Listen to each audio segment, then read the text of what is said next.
Olá pessoal, aqui é o professor Bernardo, na disciplina Fisiologia Animal Comparada. Vamos para a parte 2 de quimiorrecepção. Na parte 1 nós vimos algumas características gerais e a parte de olfato. E agora na parte 2 nós vamos tratar então de gustação ou paladar. Então, no caso, como já comentamos, os estímulos gustativos estão relacionados com a alimentação, então com a dieta. Os animais então vão selecionar e ingerir alimentos específicos de acordo com o sabor deles. No caso aqui dos sabores, então, existe uma classificação em cinco tipos diferentes de sabores. O sabor amargo está geralmente associado a compostos tóxicos, então o animal procura evitar esse tipo de, de composto, certo? Mas lembre-se que o que é amargo para nós pode não ser amargo para um inseto. Tá? Ácido, então, é perigoso sem excesso, tem a ver então com os íons de hidrogênio. Sabor doce, relacionado geralmente com monoindisacarídeos, seria um alimento rico em calorias.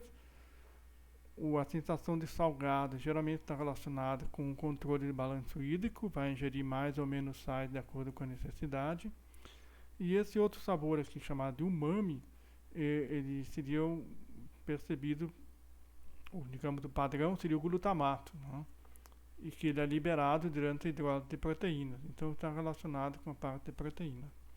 Outro detalhe é que nossos receptores podem ajudar na apreciação do alimento. No nosso caso, por exemplo, para a percepção de pimenta, né? A pimenta tem uma substância que é a capsaicina, que estimula determinados tipos de nossos receptores. Então isso nos ajuda a identificar e ter esse sabor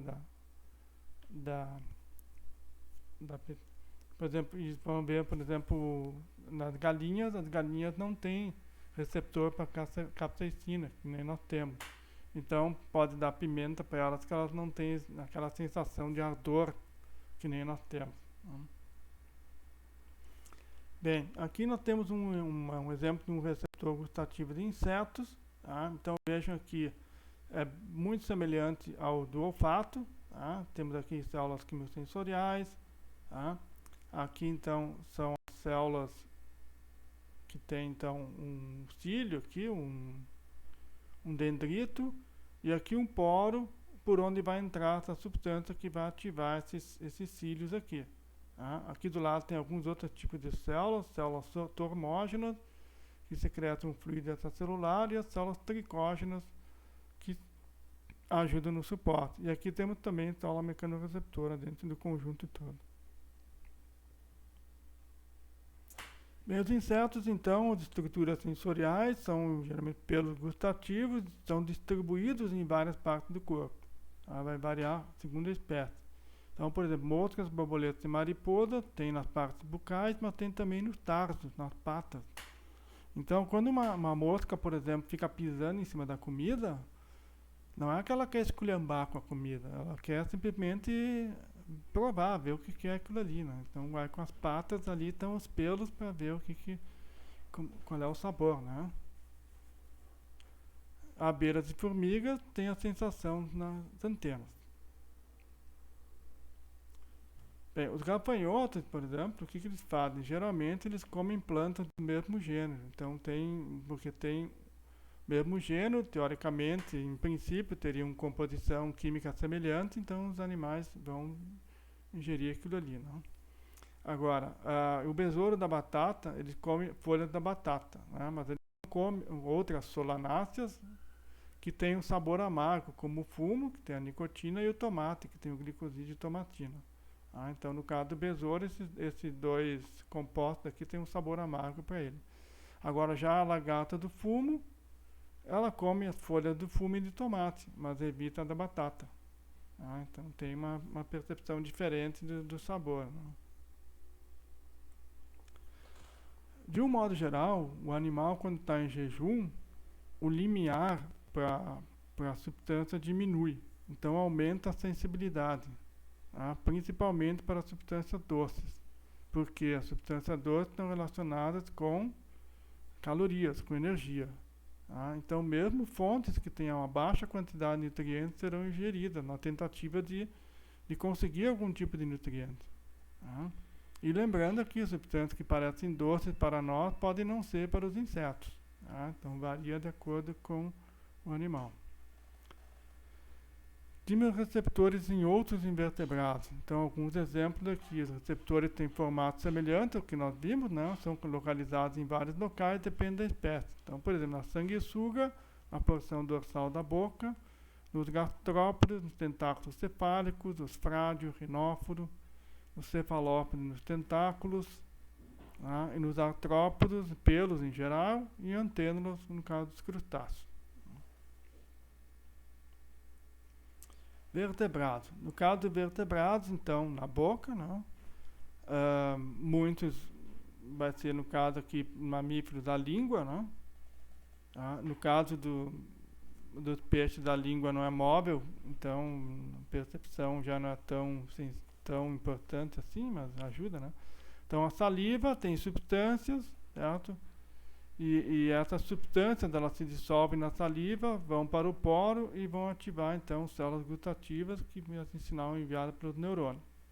Tá? Então esses animais de respiração aérea, sim, no caso dos peixes, ou outros animais de respiração aquática, né, de vertebrados, obviamente eles não vão ter saliva, certo? Porque não tem sentido, a água entra pela boca, então não tem muito como.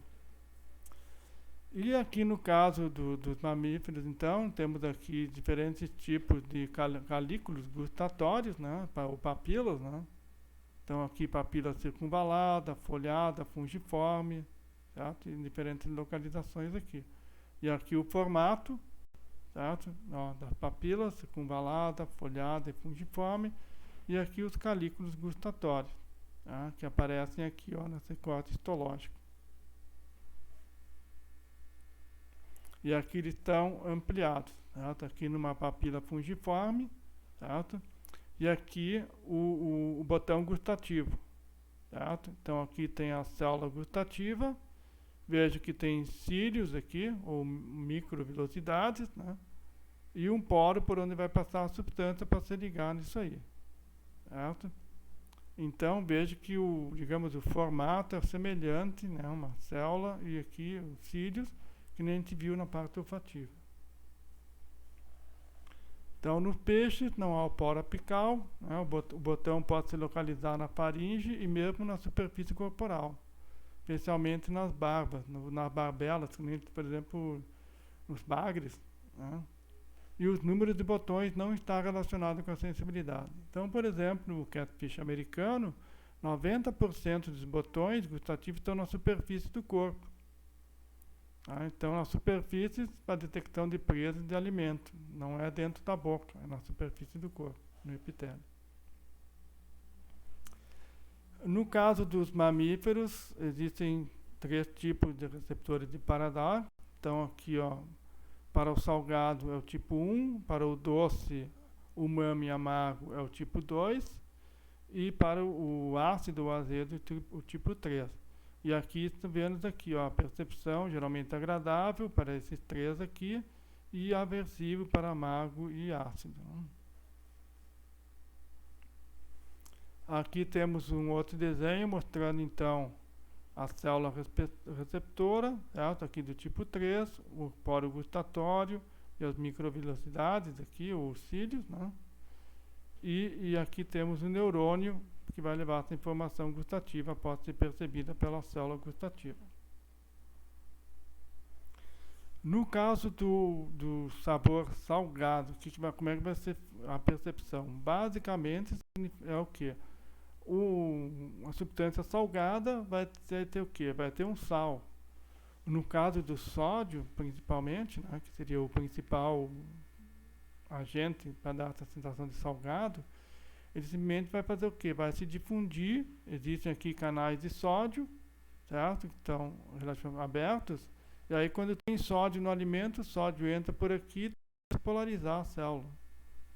Tá? E aí elas secretam uma ectoTPase aqui para finalizar a sinalização gustatória. Tá? Aqui está falando canal sódio epitelial sensível a milorida. A milorida é um tipo de diurético que, então, alguns canais são classificados de acordo com isso. E aqui nós temos, no caso, para doce, umami e amargo, as moléculas, né, que vão determinar, vão se ligar aos receptores, certo? E a ligação dos receptores promove a liberação de cálcio dos estoques intracelulares, mediada pelo quê? Pela fosfolipase C, PLC fosfolipase C. O cálcio liberado, então, vai abrir canais TRPM, Transient Receptor Potential, são canal de cátion, esse do tipo M5, certo? Vai entrar cálcio, tá? E vai entrar cálcio e vai promover a abertura de canal de panexina, difusão do ATP aqui, abertura de canal de sódio também, e temos a despolarização da célula, do receptor. E finalmente, no caso do sabor ácido, aí temos o que? Na substância d'ácido tem hidrogênio. Então, o hidrogênio ele vai se difundir através das junções de oclusão, aqui assim, e vai entrar pelo canal de sódio. Certo? Só que aí está entrando um íon hidrogênio. Tá?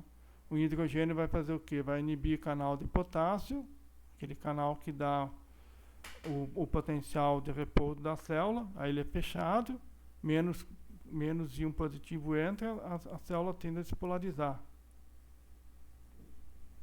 Perdão, menos potássio sai. Então, por isso, e pode haver a entrada também de cálcio aqui, ó. E aí temos, então, liberação de neurotransmissores para ativar o neurônio sensorial gustatório. Certo? Mas aí, então, nós temos entrada do hidrogênio, bloqueio de canal de potássio, para de entrar potássio, de sair potássio, mas entra cálcio. Então, temos a despolarização. Então, entrada de um íon positivo e entrada desse íon positivo também provocando a despolarização.